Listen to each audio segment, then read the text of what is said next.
Good day everyone! For the continuation of our lesson, I will be discussing what is volcano all about.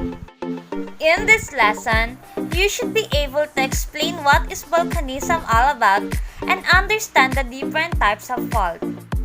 Before we proceed to our lesson, watch the video that will be played.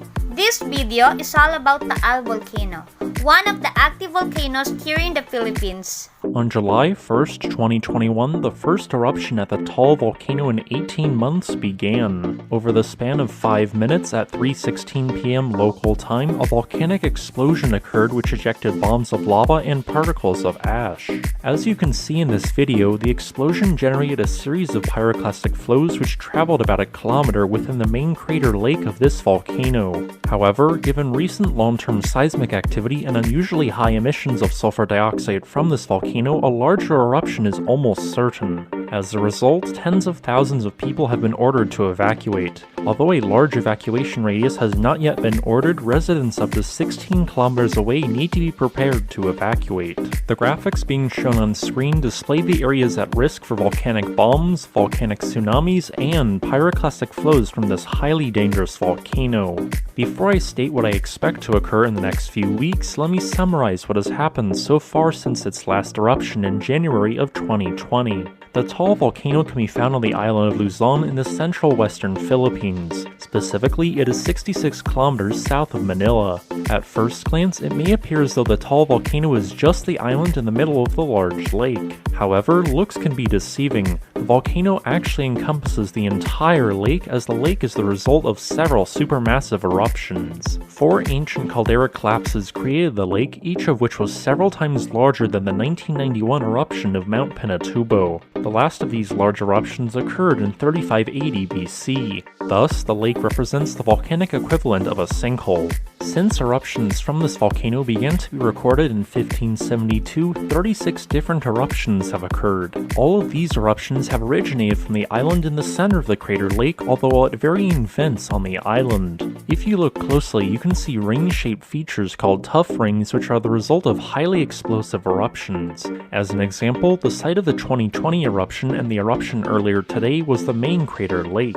This eruption was preceded by a strong storm of earthquakes which have been ongoing for many months. These earthquakes were caused by the movement of magma beneath the volcano. Due to the unusually high amount of earthquakes which occurred, I fully expect an eruption from Taal to be larger than its 2020 eruption. Another warning sign was only a few days ago, as the volcano emitted absurdly high levels of sulfur dioxide gas. There are many actively erupting volcanoes on the planet that weren't even emitting levels a fraction of that size. Sulfur dioxide is one of many gases emitted by magma, so its presence indicates that lava is either erupting or close to the surface. Although eruptions are difficult to predict, this is what I expect to occur in the next several weeks. More explosions will occur within the crater lake on the Taal Island. These explosions will vary in size as they are caused by the interaction of magma with water, which causes the water to flash to steam and explode. Before each of these explosions, the crater lake will slightly drop in height. Eventually, enough explosions will have occurred that the crater lake will have been completely vaporized. Then, I fully expect to see a large eruption of magma onto the island, which could occur at more than one vent simultaneously. During this phase of the eruption, Taal would be the most dangerous, as it could potentially generate long-distance pyroclastic flows. These pyroclastic flows could easily travel across the entire lake and travel uphill on land up to 16 kilometers away. Although I do not expect pyroclastic flows even a fraction of this maximum size to occur, the potential definitely exists.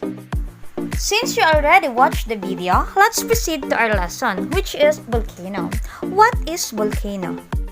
Volcano is a landform with an opening at its tip, and this opening is called crater. Crater is also allowed the molten magma to flow outside the surface.